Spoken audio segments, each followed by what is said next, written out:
நான் தான் பேச முடியும். அதனால் எனக்கு அதிகாரம் வரட்டும். மக்கள் இன்றைக்கி சரியாயிட்டாங்க. இன்றைக்கி நான் எங்கே போனாலும் என் மக்கள், என் வீடியோ பாருங்கள் தெரியும், 5000 மக்கள் 10,000 மக்கள் தன்னிழிச்சா கொடுத்தாங்க. எனக்கு எதுக்கு பணம்?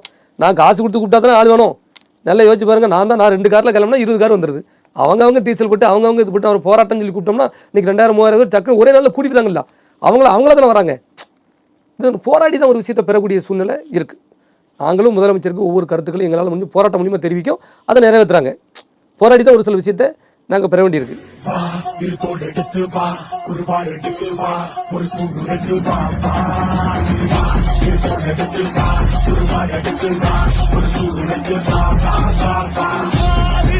ஒரு